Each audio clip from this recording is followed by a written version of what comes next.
Former Secretary of State Mike Pompeo. Mr. Secretary, welcome back to Fox News Sunday. Good morning, Shannon. It's great to be with you. Let's start with that bridge explosion. Extensive damage. This is a key artery and supply line between Russia and Crimea. Who do you think is responsible, and what's the impact on the state of the war, practically but also psychologically?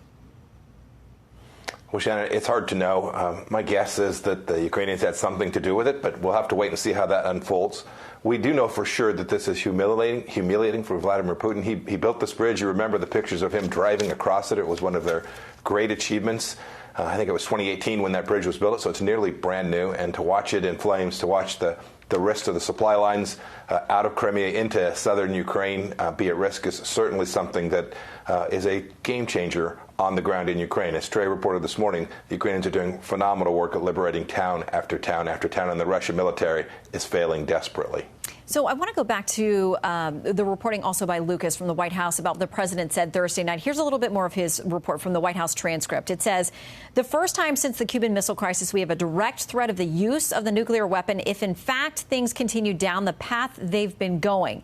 We've not faced the prospect of Armageddon since Kennedy and the Cuban Missile Crisis. The president went on also to say he doesn't think that President Putin is joking. He also says the administration's trying to figure out an off-ramp for Putin. Is there one, and would he take it?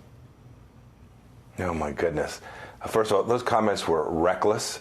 And I think they, even more importantly, they demonstrate maybe one of the greatest foreign policy failures of the last decades, which was the failure to deter Vladimir Putin in the same way that the Trump administration did for 4 years.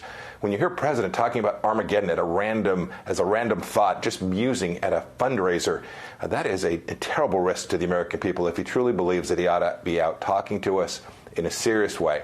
More importantly, he should be doing all the things that are necessary to deter Vladimir Putin. Shannon, we've been here before, not only in October of '62, we've been here other times as well. And America has always pushed back against our adversaries by showing enormous resolve, executing quiet diplomacy in the same way that we did during our time in office, making very clear to Vladimir Putin that the cost of him using a nuclear weapon will bring the force of not only the United States and Europe, but of the whole world against Vladimir Putin. We ought to be doing that. I hope that they're doing this quietly. Well, there's a lot of talk this week that what OPEC did, going against the lobbying of the Biden administration to say it's going to cut 2 million barrels a day in production, is actually a big gift to Russia. Energy is a big leverage tool for them. Piece in Newsweek says this: if oil hits $100 a barrel, real possibility now, Russia will make $1 billion a day.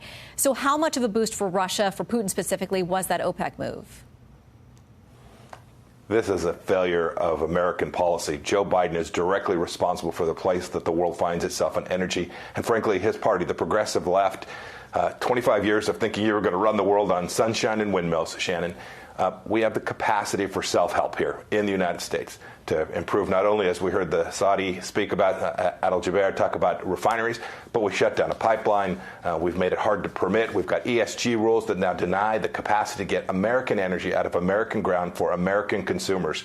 This is to point the finger at someone else, at OPEC or at the Saudis, is an enormous mistake when America has the capacity to produce energy independence for its own country and, frankly, provide energy for the world as well. You know, there's a lot of frustration here in Washington with the Saudis over this week. From the White House on down, one of the top Democrats in the Senate, Dick Durbin, tweeted this: from unanswered questions about 9/11 and the murder of Jamal Khashoggi to conspiring with Putin to punish the U.S. with higher oil prices, the royal Saudi family has never been a trustworthy ally of our nation. It's time for our foreign policy to imagine a world without their alliance. We all remember during the campaign, President Biden said they were a pariah. He said he wouldn't meet with the crown prince. Then in July, he was over there fist bumping with the crown prince. Then sort of this gut punch from OPEC this week. Where does our relationship with the Saudis stand? Where should it stand? Yeah, Senator's got it completely wrong. This is about putting the American people first. And to put the American people first means a deep, important security relationship with the Kingdom of Saudi Arabia, as we have had for decades. We did it during the Trump administration. We had friends in the Gulf, the Arab states. We had a deep relationship with the Israelis. We made America safer. We made it less likely that American kids would have to go fight and die in that place again. They have been an important security partner. They should continue to be so.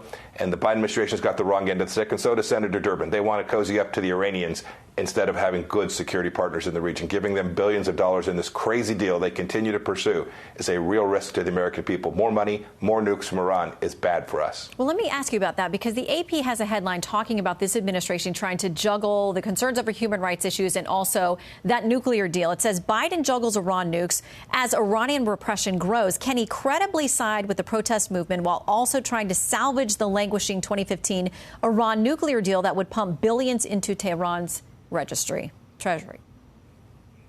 Shannon, common sense. You can't have it always. You can't give them billions of dollars in sanctions relief and hope that the regime will actually respect its own people. And more importantly, you can't give them billions of dollars and think they won't continue to attack Americans, attack people in Europe, continue their terror campaign against Israel. This is a silly policy. And Shannon, as you think about it, these are all connected. Those same Iranians that the Biden administration is giving money to are now providing weapon systems to the Russians to kill Ukrainians. And they're doing it all with tacit support from the Chinese Communist Party. The Biden administration, I don't think, comprehends the connectedness between these three problem sets, but the failure to do so makes America much less safe, much less secure, and the risk to our prosperity is very real. Okay, so many foreign policy issues to talk about. We could do an hour or two of this, but I want to make sure that we get in about the Taliban, because word this weekend that a top CIA and State Department official both were in Doha to meet with Taliban officials, first time face-to-face since a U.S. drone strike took out Ayman al-Zawahiri. Under the agreements, you negotiated and enforced during the Trump years, he should not have been there, but they say it was a strike on their sovereignty and violated international laws. How do you think that conversation went this weekend? Goodness, I have no idea how that conversation went, other than I hope what they did was make clear to the Taliban that the behavior that they've engaged in violates the commitments that they'd made and that there will be real costs. That's harder to do now, Shannon. Now that President Biden made the failed decision to withdraw in the way that he did, it's more difficult to impose costs on them.